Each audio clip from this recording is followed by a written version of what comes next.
الحمدللہ رب العالمین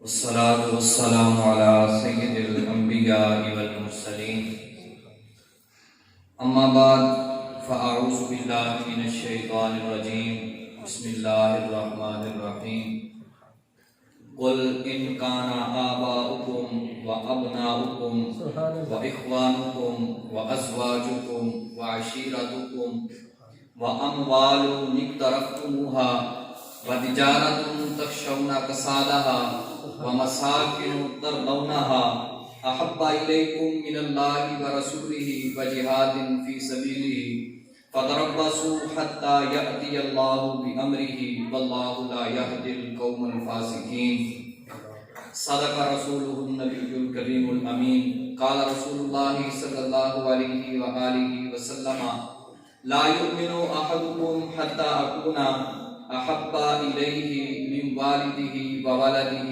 والناس أجمعين إن الله وملائكته يصلون على النبي يا أيها الذين آمنوا صلوا عليه وسلموا تسليما خود پاک نامہ پیش کر لیں اللهم صل على سيدنا ومولانا محمد وعلى آل سيدنا ومولانا محمد وبارك وسلم وصل عليه الصلاة والسلام عليك يا سيدي يا رسول الله الصلاة والسلام عليك يا سيدي يا حبيب الله الصلاة والسلام عليك يا سيدي يا نبي الله وعلى آلك واصحابك يا سيدي يا نور الله اللہ تعالیٰ کی حمد و ثنا اور آقا نامدار نبی کائنات رحمت کائنات حضور اکرم نور مجسم احمد مجتبیٰ آمینہ کے لال مدینے کے تاجدار حبیب کبریا غم خار امت شفیع آخرت رحمت للعالمین میرے استاذ محترم تشریف فرمائے ہیں تو ان کے ہوتے ہوئے آپ لوگوں سے یہ کہنا پڑے کہ سرکار کے القابات میں آپ کے سامنے پیش کر رہا ہوں حضور والا یہ تو نہیں کہوں گا کہ پسند آئیں تو پھر آپ نے سبحان اللہ کہنی ہے کیونکہ پسند نہ آنے کا تو سوال ہی پیدا نہیں ہوتا سرکار کے اسماء مبارکہ ہے سنتے جائیں اور ساتھ ساتھ سبحان اللہ بھی کہتے جائیں رحمت للعالمین راحت العاشقین مراد المشتاقین سید الانبیاء والمرسلین خاتم النبیین خاتم النبیین خاتم النبیین سود کائنات سود کائنات باعث سے تخلیق کائنات روح کائنات اصل کائنات اصول کائنات رنگت کائنات تنویر کائنات نور کائنات منیر کائنات حسن کائنات خلاصہ کائنات احمد مصطفیٰ جناب حضرت محمد مصطفیٰ صلی اللہ علیہ وآلہ وسلم کی بارگاہ ناز میں ہدیہ درود و سلام کے بعد میرے نہایت ہی واجب الاحترام سامعین کرام السلام علیکم ورحمۃ اللہ وبرکاتہ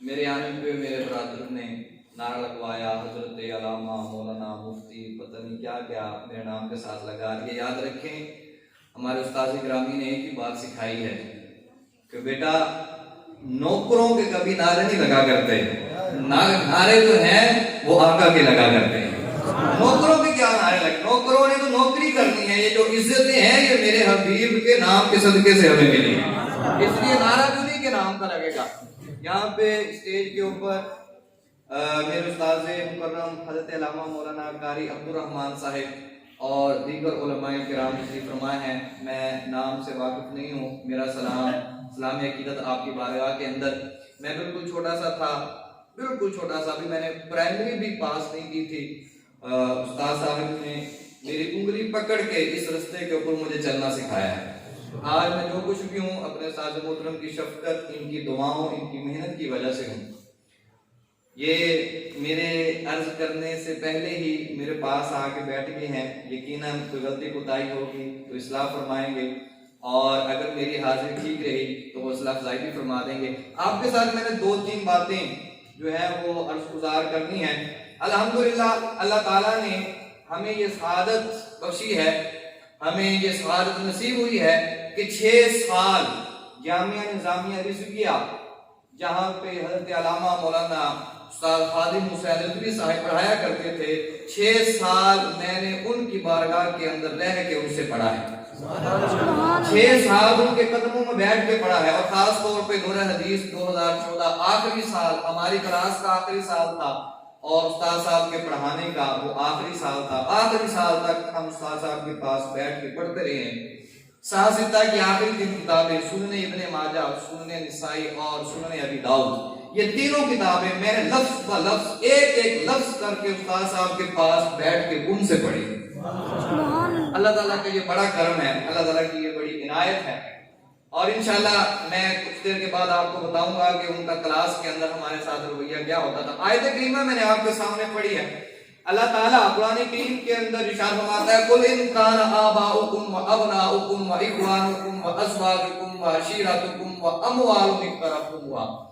فرمایا اس آیت کا میں ترجمہ، ٹائم کا میں ترجمہ نہیں کرتا، چند لفظوں میں ترجمانی کر دیتا ہوں۔ فرمایا محبوب آپ اپنے غلاموں سے یہ کہہ دیں، آپ اپنے غلاموں سے یہ فرما دیں کہ یہ سارے کے سارے ایک دوسرے کو مومن کہتے رہیں، چھوٹا بڑے کو مومن کہے، بڑا چھوٹے کو مومن کہے، ایک مسلمان دوسرے کو مومن کہے، دوسرا پہلے کو مومن کہے، ایک مسجد والا اس مسجد والے کو مومن کہے، اس مسجد والا اسے مومن کہتا رہے، ایک مدرسے والا اسے مومن کہے، وہ مدرسے والا اسے مومن کہتا رہے، یہ سارے ایک دوسرے کو مومن کہتے رہیں، یہ خود اپنے آپ کو مومن کہتے رہیں، یہ حج کرتے رہیں، یہ زکاتیں دیتے رہیں، یہ تلاوتیں کرتے رہیں، یہ عمرے کرتے رہیں، یہ طواف کرتے رہیں، یہ بڑی بڑی قربانیاں کرتے رہیں۔ محبوب ان کو فرما دے یہ سارا کچھ کر لیں، میری نظر کے اندر یہ مومن نہیں ہو سکتے۔ یا اللہ عجیب بات ہے، حج بھی کیے، زکاتیں بھی دی، جو ہے روزے بھی رکھے، جہاد بھی کیے، تسبیح و تحلیل بھی کی، کلمے بھی پڑھے ہیں، ایک دوسرے کے ایمان کی گواہیاں بھی دی ہیں، یا اللہ یہ مومن نہیں ہے، پھر یہ مومن کب ہو سکتے ہیں؟ فرمایا محبوب آپ ان کو بتا دیں جب یہ اپنی مال، آل، اولاد سب چیزوں سے بڑھ کے مدینے والے سے پیار کریں گے، میں ان کو مومن تسلیم کروں۔ مومن ہونے کی اللہ کی بارگاہ کے اندر سب سے پہلی شرط یہ ہے کہ کائنات کی ہر شے سے بڑھ کے آمنہ کے لال سے پیار کیا ہے۔ اور میرے آقا نے اسی آیت کے اوپر جو مہر لگائی، فرمایا لا یؤمن احدکم حتی اکون احب الیہ من والدہ وولدہ والناس اجمعین۔ 3 رشتے آپ نے گنائے ہیں، فرمایا لوگوں تم اس وقت تک مومن نہیں ہو سکتے جب تک اپنے والدین سے بڑھ کے میرے ساتھ پیار نہیں کرو گے۔ فرمایا دوسرا رشتہ، فرمایا اس وقت تک مومن نہیں ہو سکتے ہو جب تک اپنی اولاد سے بڑھ کے میرے ساتھ پیار نہیں کرو گے، اور آخری بات کائنات کے سارے انسانوں سے اپنی جان سے بھی بڑھ کے میرے ساتھ محبت کرو گے تو میں تمہیں مومن تسلیم کروں گا۔ یہ 3 باتیں آخر میں مجھے حکم ہوا ہے کہ لبیک کا معنی بھی بتانا ہے، لبیک کا ترجمہ بھی کر کے جانا ہے، لبیک کی تشریح بھی کرنی ہے، لبیک کہتے کس کو ہیں؟ یہ 3 باتیں ہیں، اپنی اولاد سے بڑھ کے رسول اللہ سے محبت کرنی ہے، اپنی والدین سے بڑھ کے رسول اللہ سے محبت کرنی ہے، کائنات کی ہر شے حتیٰ کہ اپنی جان سے بڑھ کے بھی رسول اللہ کے ساتھ محبت کرنی ہے۔ یعنی یہ تو پتہ چل گیا کہ محبت کرنی ہے، ہر شے سے بڑھ کے تیرے حبیب کے ساتھ محبت کرنی ہے۔ یا اللہ دنیا کے اندر کوئی اس طرح محبت کر کے بھی گیا ہے؟ کسی نے اس طرح محبت کی بھی ہے؟ کوئی محبت کا استعارہ، کوئی محبت کی مثال، کوئی محبت کا روشن مینارہ بھی تو ہمارے سامنے ہونا جس کو دیکھ کے ہم اپنی محبت کی منزل کا تعین کر سکیں، جس کو دیکھ کے ہم تیرے نبی کے ساتھ اس طرح کی محبت کر سکے. فرمایا ہاں اگر محبت کرنی ہے تو یوں کر کے جانا جیسے میرے نبی کا غلام ابو بکر صدیق کر کے گیا ہے. یوں محبت کر کے جانا جیسے عمر فاروق نے کی ہے. محبت یوں کرنی ہے جیسے عثمان غنی نے کی ہے. میرے یار سے محبت یوں کرنی ہے جیسے مولا علی نے کی ہے, بلال حبشی نے کی ہے, حیدر کرار نے کی ہے. لوگوں کو میرے نبی سے محبت یوں کر کے جانی ہے جیسے وہ دین شہید کر کے گیا ہے. اگر غازی صاحب کے نام پہ بھی سب لوگ سبحان اللہ نہیں کہہ سکے تو میں یہ سمجھوں گا کہ آپ کو ناموس رسالت کے مسئلے کا پتہ ہی نہیں ہے. آپ کو ناموس رسالت کا پتہ ہی نہیں ہے. ہم لوگوں کو یہی نہیں پتا کہ رسول اللہ کے نام پہ کٹ مرنے کا مطلب کیا ہوتا ہے. رسول اللہ کے نام پہ پھانسی کا پھندا گلے میں ڈالنے کا مطلب کیا ہوتا ہے. غازی الدین شہید راجپال کو مارنے کے بعد جیل کے اندر قید ہے. قائد اعظم محمد علی جناح مسلمانوں کا کیا اس وقت دنیا کا سب سے بڑا وکیل ہے, اور وہ غازی صاحب کے پاس جیل کے اندر جا کے کہتا ہے کہ علم الدین ایک مرتبہ کہہ دے کہ میں نے راجپال کو نہیں مارا, ایک مرتبہ کہہ دے کہ میں ہوش میں نہیں تھا, میں نے نہیں مارا, میں بے ہوشی کی حالت میں تھا, میں نے یہ کام کر دیا, تجھے میں جیل سے باہر نکلوا دوں گا, تجھے میں پھانسی نہیں ہونے دوں گا. آگے علم الدین کیا کہتا ہے, تو کروں تیرے نام پہ جا فدا, نام سے جا تو جہاں فدا, تو جہاں سے بھی نہیں تھی مرا, کروں کیا کرو جہاں نہیں. قائد اعظم آپ یہ کہتے ہیں کہ میں یہ کہہ دوں کہ میں نے یہ کام نہیں کیا, میں ہوش میں نہیں تھا. ارے یہی تو لمحے تھے جب علم الدین ہوش میں آیا تھا, یہی تو میرے ہوش میں آنے کے لمحے تھے. علم الدین نے ہی راجپال کو مارا ہے اور اپنے ہوش و آواز سے مارا ہے, اور علم الدین کی یہ ایک جان ہو گیا ہے, کروڑوں جانے بھی ہوں تو میں یا رسول اللہ کے نام پہ فدا کرتا ہوں. فرمایا محبت کیسے کر کے جانی ہے جیسے علم الدین شہید نے محبت کی ہے. اور اگر پھر بھی یہ لوگ تمہیں بڑی دور نظر آئے, ان لوگوں تک تمہاری نظر نہ پہنچ سکے, تو پھر محبت یوں کر کے جاؤ جیسے تمہارے زمانے کے اندر ملک ممتاز حسین قادری کر کے گیا ہے. اگر غازی صاحب کو بھی نہ دیکھ سکو تو پھر تمہیں میں ایک ایسا روشنی کا مینارہ بتاؤں گا کہ رہتی دنیا تک جب تک لبیک کا نعرہ لگتا رہے گا, جب تک کا نعرہ لگتا رہے گا, جب تک گستاخ نبی کی ایک صدا سر تن سجدہ کا نعرہ لگتا رہے گا, جب تک ناموس رسالت کی بات ہوتی رہے گی, جب تک ختم نبوت کی بات ہوتی رہے گی, تب تک میرے نبی کے غلام خالد حسین رضوی کا نام روشن رہے گا. اگر محبت کرنی ہو تو یوں کر کے جانی ہے جیسے خالد حسین رضوی کر کے گیا. محبت کر کے جانی ہے, میرے نبی سے محبت یوں کر کے جانی ہے جیسے نبی کے یہ غلام محبت کر کے گئے.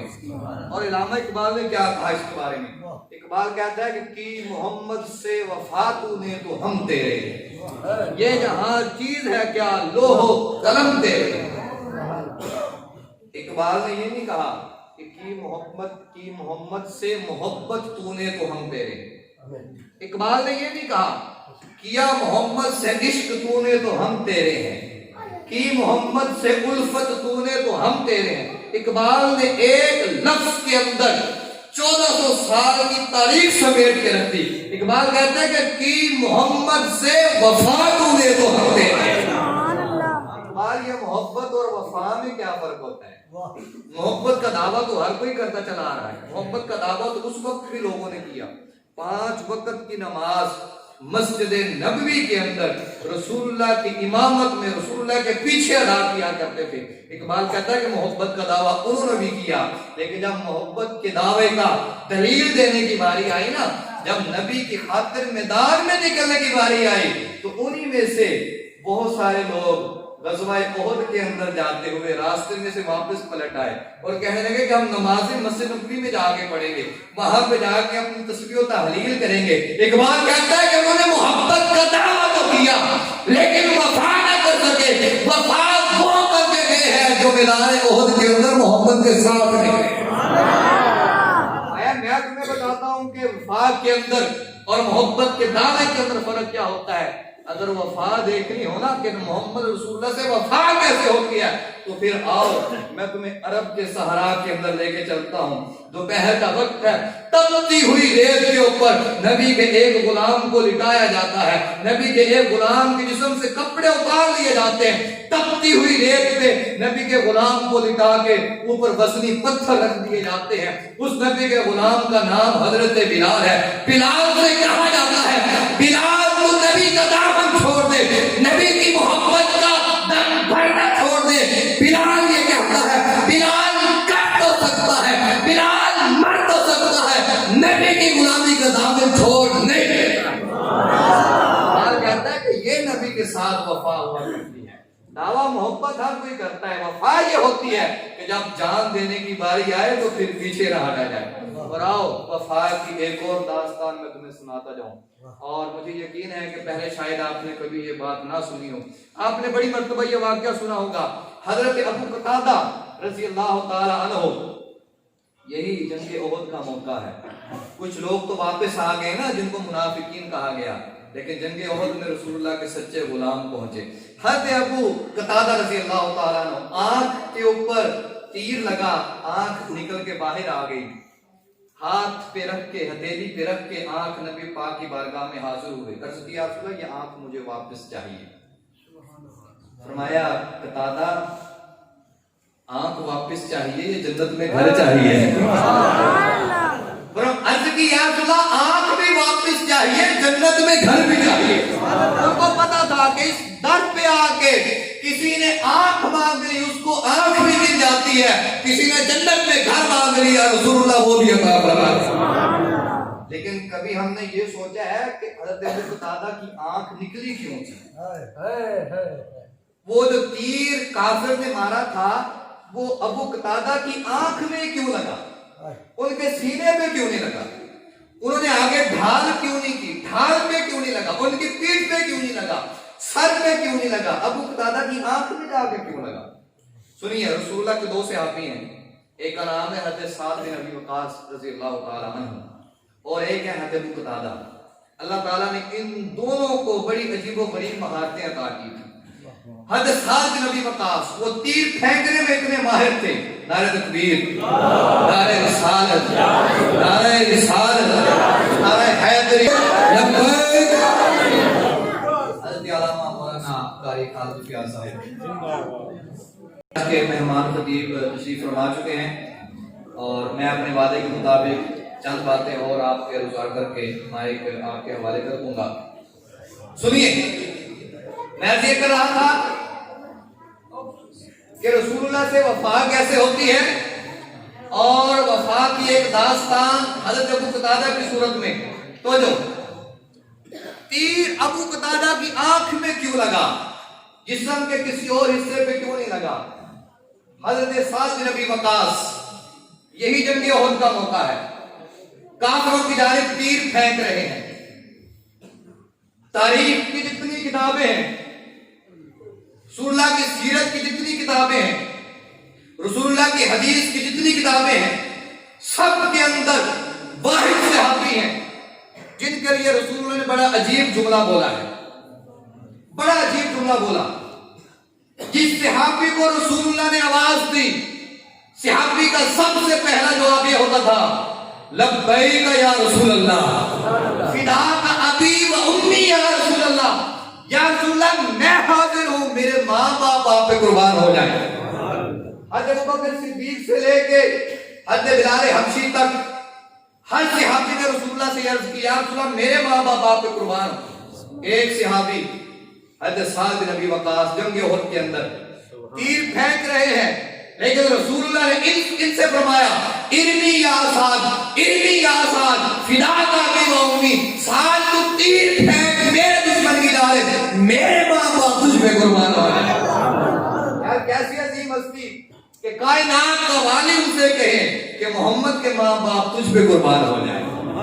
ان کو مہارت یہ حاصل تھی کہ یہ جہاں چاہتے تھے تیر کا نشانہ لگا لیتے. ہدف جیسا بھی ہوتا, جتنا مشکل ہوتا, ان کا نشانہ کبھی پتا نہیں گیا تھا. حضرت ابو قتادہ کی یہ مہارت تھی کہ وہ تیر دیکھ کے اس کا رخ بتا دیا کرتے تھے کہ اس کا نشانہ کہاں پہ جا کے لگے. صحابہ کہتے ہیں کہ ہم نے بڑی مرتبہ شرط لگائی حضرت ابو قتادہ کے ساتھ، ہم نے تیر پھینکا اور پوچھا قتادہ کہاں پہ لگے گا؟ صحابہ قسم اٹھا کے کہتے ہیں کہ حضرت ابو قتادہ نے جہاں جا کے انگلی رکھی رب کعبہ کی قسم ہے تیر وہیں پہ جا کے لگا۔ ابو قتادہ کا اندازہ کبھی غلط نہیں ہوا تھا۔ اب سنیے حضرت ابو قتادہ کی آنکھ میں تیر کیوں لگا، اور سنیے رسول اللہ سے وفا کیا ہوا کرتی ہے۔ ایک کافر نے تیر مارا احد کے دن، نشانہ کیا تھا؟ رسول اللہ کی ذات کو بنایا، رسول اللہ کی ذات کو نشانہ بنایا، رسول اللہ کی ذات پہ تیر پھینکا۔ حضرت ابو قتادہ ایک کافر کے ساتھ جنگ کر رہے ہیں، ڈھال ہاتھ میں ہے، تلوار ہاتھ میں ہے، دیکھا کہ کافر نے تیر پھینکا ہے رسول اللہ کی طرف، تیر کا اندازہ لگایا کہ نشانہ کہاں پہ جا کے لگے گا، دیکھا کہ رسول اللہ کی ذات کا نشانہ بنایا ہے۔ ابو قتادہ نے ڈھال پھینک دی، ابو قتادہ نے تلوار پھینک دی اور بھاگے رسول اللہ کی ذات کی طرف۔ کسی نے پوچھا ابو قتادہ تجھے اپنی جان کی فکر نہیں ہے؟ تو نے ڈھال بھی پھینک دی، تو نے تلوار بھی پھینک دی، یہ کافر تجھے تو مار دے گا۔ ابو قتادہ نے زبان حال سے کہا جب نبی کی ذات پہ حملہ ہو جائے تو غلاموں کی ذات کی کوئی حیثیت نہیں رہتی ہے۔ آج ابو قتادہ مر بھی جائے تو فکر نہیں ہے، لیکن رسول اللہ کی ذات کو نشانہ نہیں بنانے دے گا۔ بھاگ کے رسول اللہ کے پاس پہنچے، لیکن وہاں پہ جا کے تیر کا رخ دیکھا، نشانہ رسول اللہ کی آنکھ کو بنایا گیا۔ تیر نے کہاں جا کے لگنا تھا؟ رسول اللہ کی جو ہے وہ چشم اقدس کے اندر جا کے تیر لگتا۔ حضرت ابو قتادہ نے سامنے اپنا چہرہ کیا، تیر ابو قتادہ کی آنکھ میں جا کے لگا۔ میں نے کہا ابو قتادہ یار وفا کی تو حد ہوگی، تو اپنی ڈھال بھی تو آگے کر سکتا تھا، اپنا سینہ بھی آگے کر سکتا تھا، اپنا چہرہ بھی آگے کر سکتا تھا، تو نے آنکھ کیوں سامنے کی؟ ابو قتادہ کہتا ہے کہ لوگوں میں یہ بتانا چاہتا تھا قیامت تک کے لیے میرے نبی کے غلاموں کو یہ بات پتہ چل جائے کہ جو شخص بھی رسول اللہ کی ذات پہ حملہ کرے گا، غلام کی ذات پہلے حاضر ہونی چاہیے، رسول اللہ کے چہرے پہ حملہ کرے گا، غلام کا چہرہ پہلے حاضر ہونا چاہیے، رسول اللہ کی آنکھ پہ حملہ کرے گا، غلاموں کی آنکھیں پہلے حاضر ہونی چاہیے۔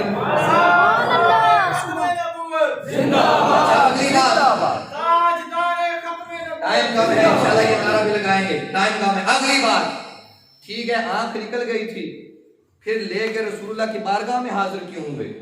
واپس کیوں مانگی؟ نشانی رہتی نا کہ رسول اللہ کے ناموس پہ پہرا دیا ہے غلام نے، قیامت تک کے لیے نشانی رہتی، آنکھ واپس کیوں لی؟ ابو قتادہ کہتا ہے کہ میں نے آنکھ اس لیے واپس کی ہے کہ کوئی یہ نہ سمجھے کہ جو نبی کے ناموس میں پہرا دیتے ہیں وہ عیب دار ہوتے ہیں، جو نبی کے ناموس میں پہرا دیتے ہیں ان کو نقصان ہوتا ہے۔ میں قیامت تک کے لیے بتانا چاہتا ہوں کہ جو نبی کے ناموس پہ مر مٹتا ہے، رسول اللہ نہ یہاں پہ عیب دار چھوڑیں گے نہ قیامت کے دن کوئی گناہ چھوڑیں گے۔ میرے نبی یہاں پہ بھی اس کو نوازیں گے، قیامت کے دن بھی اس کو نواز دیں گے۔ اور حضرت ابو قتادہ کے بعد اگر کسی نے وفا کی داستان دیکھنی ہے تو آؤ حضرت علامہ مولانا خادم حسین رضوی کو دیکھ لیں۔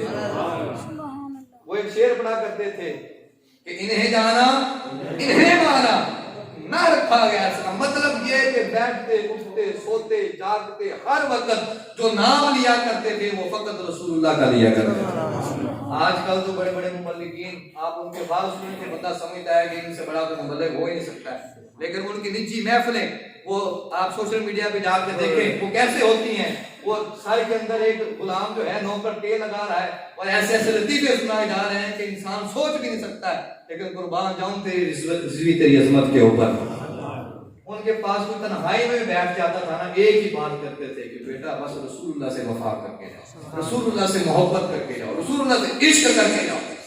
کلاس کا پہلا دن ہم استاد صاحب کے پاس آگے بیٹھے، سیاستہ کی وہی تین کتابیں سامنے ہیں جو ہم نے پڑھنی تھی۔ استاد صاحب نے ہمیں پہلے دن ایک جملہ ارشاد فرمایا بیٹا یاد رکھو میں نے تم لوگوں کو ابو داؤد نہیں پڑھانی، ابن ماجہ نہیں پڑھانی، سننے نسائی نہیں پڑھانی ہے، میں نے تم لوگوں کو ان کتابوں کی آڑ میں عشق رسول پڑھانا ہے۔ اور پھر یہی بات ہوئی، حدیث چاہے وضو کی ہو، چاہے غسل کی ہو، چاہے نماز کی ہو، چاہے روزے کی ہو، کسی مسئلے کی حدیث ہو، بات اس مسئلے سے شروع ہوتی تھی اور 1 گھنٹے کے بعد اس کا اختتام یا محبت رسول پہ ہوتا تھا یا ناموس رسالت پہ جا کر۔ اور آخری دن کلاس کا اس کے بعد ساتھ صاحب نے چلا جانا تھا، ہم نے بھی وہاں سے فارغ ہو کے آ جانا آخری دن، تو ہم بالکل ساتھ صاحب کے پاس میں بیٹھے ہوئے تھے، عرض کی حضور والا آج کلاس کا آخری دن ہے، کیا پتا تھا کہ وہ دن بھی آئیں گے کہ ہم لوگ ان کی سارے ثواب کے اندر جا کے نفلوں کے اندر جا کے ہمیں کچھ کہنا پڑے گا، اتنا قریبی تعلق ان کے ساتھ۔ عرض کی حضور والا کوئی ایسا جملہ جو ہمیں تا زندگی یاد رہے، کوئی آخری سبق ہمیں دے رہے۔ انہوں نے کیا فرمایا بیٹا کہ میری ایک بات یاد رکھنا، پورے سال کا خلاصہ یہ ایک بات ہے کہ غیر مشروط محبت صرف اور صرف رسول اللہ کی ذات کے ساتھ۔ رشتے بہت ہوں گے دنیا کے اندر، والدین ہوں گے، عزیز و اقارب ہوں گے، تمہارے اساتذہ ہوں گے، تمہارے پیر و مرشد ہوں گے، سب کے ساتھ وفا کرنی ہے، سب کے ساتھ محبت کرنی ہے، لیکن غیر مشروط بغیر کسی شرط کے محبت کس کے ساتھ کرنی ہے؟ صرف رسول اللہ کے ساتھ کرنی ہے، اور کسی کے ساتھ نہیں کرنی۔ اور انہوں نے یہ خود بھی کر کے دکھایا، انہیں جانا، انہیں مانا، نہ رکھا غیر سے کام، للہ الحمد میں دنیا سے مسلمان گیا۔ پولیس والوں نے دوسری منزل پہ ان کا کمرہ تھا، لائبریری تھی، پچھلے سال کریک ڈاؤن ہوا، پولیس والوں نے وہاں سے پکڑ کے گھسیٹا ان کو، سیڑھیوں سے گھسیٹا، معذور تھے، سیڑھیوں سے گھسیٹا ان کو، چل مولوی جا کے گاڑی میں بیٹھ۔ ساسا مسکرائے، پولیس والے نے پوچھا کہ مولوی میں تجھے مار رہا ہوں، ہم لوگ پریشان ہیں تیری وجہ سے اور تو ہنس رہا ہے۔ کیا بات ہے یار ان کے عشق کی، کیا بات ان کے عقیدے کی۔ صاحب نے کہا جلیا جنہاں دی تو نوکری کرتا ہے نا، پتہ ہی تینوں ویکھ دے کہ نہیں ویکھ دے، جنہاں دا میں غلام ہوں میرے ضرور ویکھ رہے ہیں، میرے دیکھ رہے ہیں کہ خادم رضوی گھسی کیا جا رہا ہے، اور دیکھ رہے ہیں کہ خادم رضوی میری خاطر مارا کھا رہا ہے، اور یہ مارے تو بلال حبشی نے بھی کھائے ہیں۔ کہنے لگے کہ یہی تو وہ بات ہے جو اقبال کہہ کے گیا تھا، کی محمد سے وفا تو نے تو ہم دے، یہ جہاں چیز ہے کیا لوح قلم تیرے ہیں، اور پھر لوح قلم کیسے خادم رضوی کے ہوئے ہم نے ان کے جنازے کے اوپر دیکھ لیا، اور ہمیں فخر ہے اس بات پہ کہ ان کے شاگرد رہے، اور الحمدللہ آخری وقت تک اسا صاحب کے ساتھ ہم کندھے سے کندھا ملا کے ان کے ساتھ کھڑے رہے۔ جیلیں برداشت کی، ہم نے قیدیں برداشت کی، سب کچھ برداشت کیا، لیکن نہ اپنے استاد کے ساتھ غداری کی ہے، نہ رسول اللہ کی ناموس کے مشن کے ساتھ کبھی غداری کی ہے۔ اور آخری بات، میں نے وعدہ کیا تھا کہ لبیک یا رسول اللہ کا میں ترجمہ بتا کے جاؤں گا، مجھے حکم ہوا تھا کہ لبیک یا رسول اللہ کا مطلب کیا ہے۔ حضور والا کسی نے اعتراض کیا کہ لبیک کو ہم اللہ تعالیٰ کے لیے کہتے ہیں، لبیک اللہم لبیک، تو لبیک یا رسول اللہ اگر رسول اللہ کے لیے کہیں گے تو یہ تو شرک ہو جائے گا۔ یاد رکھیں اگر تو یہ اعتراض کسی ان پڑھ بندے نے کیا ہے جس کو دین دنیا کا پتہ نہیں، اس نے سنا کے بات کر دی، پھر تو اس کا جواب دینا بنتا ہے اور ہم دیں گے انشاءاللہ۔ اور اگر کسی پڑھے لکھے بندے نے اپنے آپ کو عالم کہنے والے بندے نے کیا ہے تو پھر ایسے شخص کی عقل پہ اور ایسے شخص کے علم پہ انا للہ و انا الیہ راجعون یہی کہا جا سکتا، اس کے پاس پھر علم اور عقل نہیں ہے۔ یہ وہی بندہ اعتراض کرے گا جو عقل سے بھی فارغ ہے اور علم سے بھی فارغ۔ اب سنیے لبیک کا معنی کیا ہے۔ لبیک کا سادہ سا معنی ہے میں حاضر ہوں، یہ سادہ ترجمہ، سمپل ترجمہ عربی کا لبیک کا میں حاضر ہوں، آگے یا رسول اللہ کہہ لیں، آگے یا اللہ کہہ لیں، لبیک یا اللہ یا اللہم لبیک، یا اللہ میں تیری بارگاہ میں حاضر ہوں، اور لبیک یا رسول اللہ میں آپ کی بارگاہ کے اندر حاضر ہوں۔ اگر یہ کلمہ لبیک یا رسول اللہ کہنا شرک ہوتا تو خدا کی قسم ہے صحابہ کبھی نہ کہتے، بے شک، کیونکہ جو شرک پاکستان کے اندر ہے نا وہی کلمہ مکہ کے اندر بھی شرک ہے۔ یہ نہیں کہ یہاں پہ وہ شرک ہے مکہ میں جا کے وہ شرک نہیں ہوگا، یہاں پہ بھی شرک ہے وہاں پہ بھی وہ شرک۔ سنیے جنگ حنین مصنف ابن ابی شیبہ نے حدیث نقل کی، کریکٹ یہی الفاظ میں آپ کو سنا کے جا رہا ہوں، آخری بات میری ہاتھ کی ختم ہے۔ جنگ حنین کا موقع ہے، صحابہ کہتے ہیں کہ نبی پاک کے دائیں جانب بھی انصار کھڑے ہیں، بائیں جانب بھی انصار کھڑے ہیں، رسول اللہ ایک بلند ٹیلے کے اوپر جلوہ گر ہے، دشمن کے اوپر حملہ کرنے کے لیے رسول اللہ نے نیچے اترنا ہے، تلوار رسول اللہ کے ہاتھ میں ہے، رسول اللہ نے حکم فرمایا یا معاشر الانصار، مطلب کیا تھا انصار کیا تیار ہو، دشمن سامنے کھڑے ہیں، یا معاشر الانصار اے انصار کیا کرو، جواب پتہ کیا آیا، لبیک یا رسول اللہ، انصار حاضر ہو، جواب آیا یا رسول اللہ ہم حاضر یا معاشر انصار، دائیں جانے والوں کیا خیال ہے؟ فرمایا لبیک یا رسول اللہ، یا رسول اللہ ہم حاضر ہیں آپ کی بارگاہ کے اندر۔ تو لبیک یا رسول اللہ کا مطلب کیا ہے؟ یا رسول اللہ ہم آپ کی بارگاہ کے اندر کیا ہے؟ حاضر ہیں۔ اور یہ جو ہم 3 مرتبہ کہتے ہیں نا لبیک لبیک لبیک یا رسول اللہ، اس کا بھی آپ کو تھوڑا سا بتا دوں، میں حدیث آپ کو میں نے بتائی تھی۔ رسول اللہ نے کیا ارشاد فرمایا؟ تم نے مجھ سے محبت کرنی ہے اپنے والدین سے بڑھ کے، مجھ سے محبت کرنی ہے اپنی اولاد سے بڑھ کے، مجھ سے محبت کرنی ہے کائنات کے ہر شخص، یہاں تک کہ اپنی جان سے بھی بڑھ کے۔ مطلب میں بتانے لگا ہوں، نعرہ آپ لوگوں نے لگانا ہے۔ پہلی مرتبہ لبیک کا مطلب کیا ہے؟ یا رسول اللہ میرے والدین بھی آپ کے لیے حاضر ہیں۔ دوسری مرتبہ لبیک کا مطلب کیا ہے؟ یا رسول اللہ میری اولاد بھی آپ کے لیے حاضر ہے حدیث کے مطابق۔ تیسری مرتبہ لبیک کا مطلب یہ ہے یا رسول اللہ کائنات کی ہر شے، یہاں تک کہ اس غلام کی گردن بھی آپ کے لیے حاضر ہے۔ اس لیے جس کا عقیدہ یہ ہے کہ رسول اللہ کی ذات کے لیے سب کچھ حاضر ہے، وہ ذرا ہاتھ اٹھا کے نعرہ لگائے لبیک لبیک۔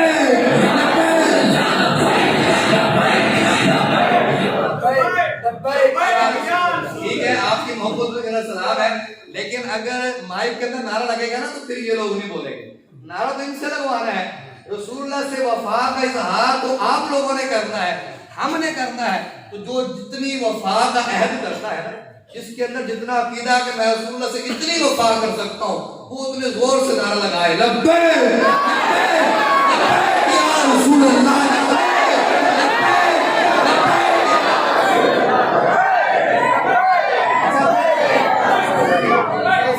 کچھ لوگ یہ بھی کہتے ہیں کہ سیاسی نعرہ ہے، ایک سیاسی جماعت کو پروموٹ کرتا ہے۔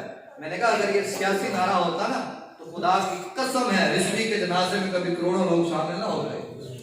سیاستدانوں نے بڑے بڑے نعرے لگائے ہیں، وہ اپنی ماؤں کے ساتھ وفا نہ کر سکے، یہاں پہ رضوی کے جنازے کے ساتھ پتہ نہیں کتنے لوگ چلے گئے، اور ہم ان کے اشارے ثواب کے لیے محفل سے جا کے بیٹھے۔ قیامت تک کے لیے جب تک لبیک کا نعرہ لگتا رہے گا ان کی روح کو ثواب پہنچتا رہے گا۔ قیامت تک کے لیے جب تک تاجدار ختم نبوت کا نعرہ لگتا رہے گا ان کی روح کو ثواب پہنچتا رہے گا۔ ٹھیک ہے نا؟ اس لیے لبیک کا نعرہ ذرا اسی جوش سے جذبے سے لگانا ہے۔ غازی ممتاز حسین قادری کو جب لے کے گئے پھانسی کے پھندے کی طرف، ابھی 5 منٹ رہتے تھے، وہ جیلر کہنے لگا 5 منٹ رہتے ہیں، کہا کہ تو جو ٹائم کی پڑی ہے وہ دیکھ رسول اللہ سامنے کھڑے ہیں۔ اور یہ لبیک کا نعرہ رضوی صاحب نے کیوں منتخب کیا تھا امت کے لیے؟ اس وجہ سے کہ جب غازی ملک ممتاز حسین قادری نے وہ پھانسی کا پھندا چوم کے گلے میں لگایا تھا نا، اس وقت یہی نعرہ لگایا تھا لبیک یا رسول اللہ، یا رسول اللہ ممتاز قادری آپ کے لیے حاضر ہے۔ ہاتھ اٹھا کے لگائے لبیک لبیک یا رسول اللہ، لبیک لبیک یا رسول اللہ، لبیک لبیک لبیک یا رسول اللہ۔ تاجدار ختم نبوت،